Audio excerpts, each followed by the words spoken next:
Hello, this is Doug Marshall. Small business really is the backbone of our economy, and helping business owners provide better benefits at lower cost to their employees is very important. Today, we're talking with Terry Polyák about professional employer organizations and how they can help small business.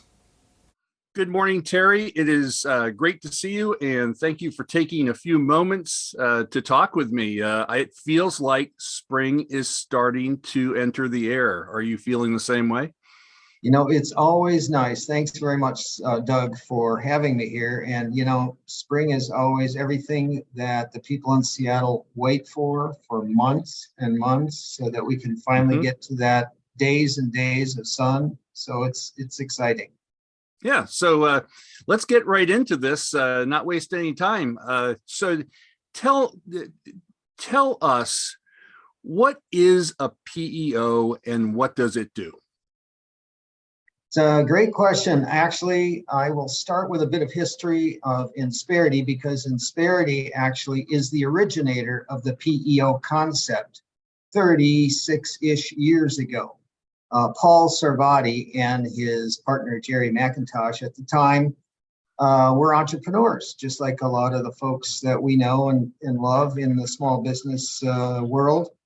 And they bought and sold a few companies, got back together after a while and decided to start another business. The hardest thing they had to do was convince their family they were going to start another business, because being an entrepreneur is mortgage everything you have, work 60, 80 hours a week and don't get paid for a couple of years.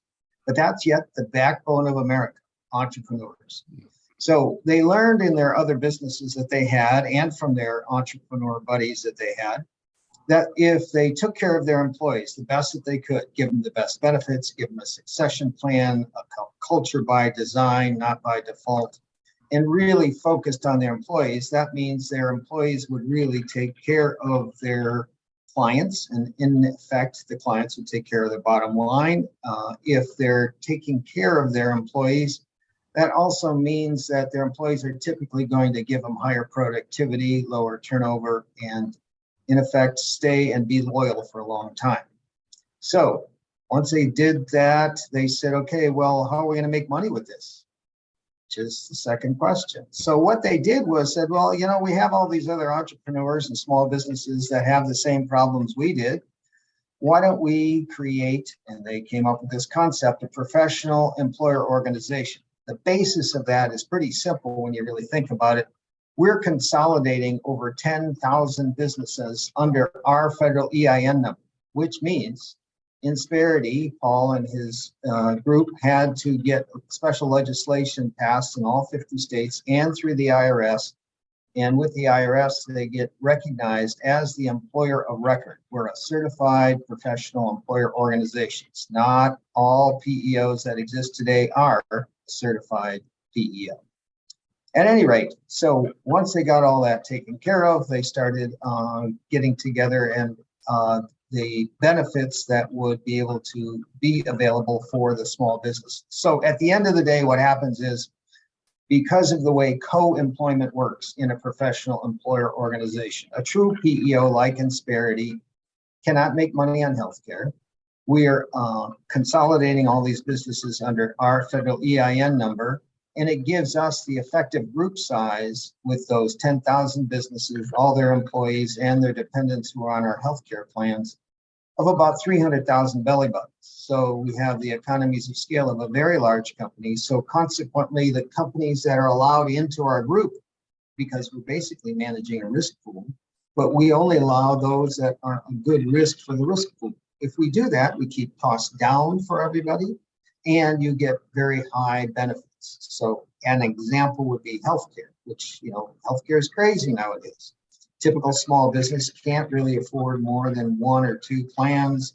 They're managing a number of vendors. They're a typical entrepreneur, started the business, and then as they got successful, they started hiring employees, which then took their eye off the ball of growth, because now they had to handle all the things that payroll and benefits and a lot of HR really are, which is non-revenue producing repetitive things that you have to take care of, compliance, regulations, benefits, all that stuff.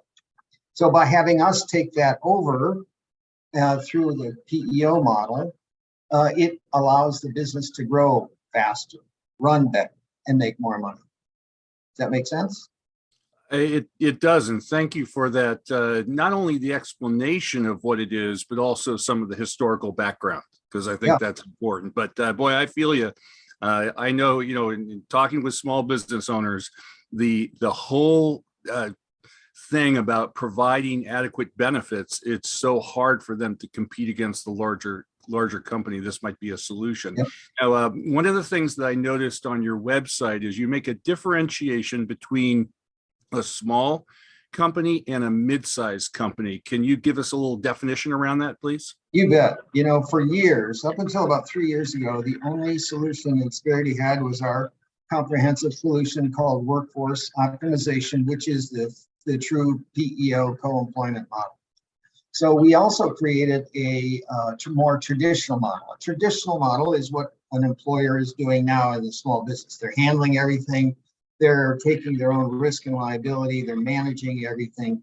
And so what we did was create a more traditional model where they still take the risk and liability, as opposed to the PEO model, because we're the employer of record. We're the ones sharing risk and liability in their business. You have a big brother who, if you get sued for any EEOC tort or wrongful termination, sexual harassment, we're actually providing an employer practices liability insurance policy and defense to go along with it.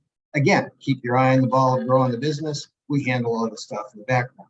The more traditional model, we provide a lift in technology and our characteristic high service model. In both models, the workforce optimization, which is the PEO co-employment model, in our more traditional model, which is workforce acceleration.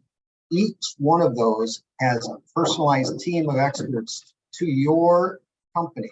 So you don't have to call an 800 number to try and figure out who to talk to get a question answered. You call Jill or Erica or Ellen, and they are assigned to you. So the idea of that helps us in the small size, from a startup with at least one W-2 employee and perhaps some 1099s can go in the traditional model. In the PEO model, it becomes more apparent when they have 10 to 15 people and up. Our average size in our PEO model, if you did this across the country, because we're a nationwide company, our average size PEO client has about 30 employees, 27 to 30 employees. So we do go up to 5,000 employees, and it's handled a little differently from when they have 150 to 5,000. So an example, would be Netflix, who's a client of ours early on in their life. We helped a lot of clients grow. HelloFresh was a client of ours. It started with 12 people and grew to a bunch more, that's for sure. So at the end of the day, we are designed to help a company where they are and take them where they want to go. Just so you know, our chairman and CEO, Paul Servati, who started this company, the company went public in 1997. Now, what happens normally when a company goes public and what happens to the CEO? He's like in the south of France, filling out postcards, having a great time. Paul Servati loves small businesses. He tells us in no uncertain terms, you help a business in any way you can, whether it's with our services or not. So our job as servant leaders in this community and across the United States is to help a business in any way we can.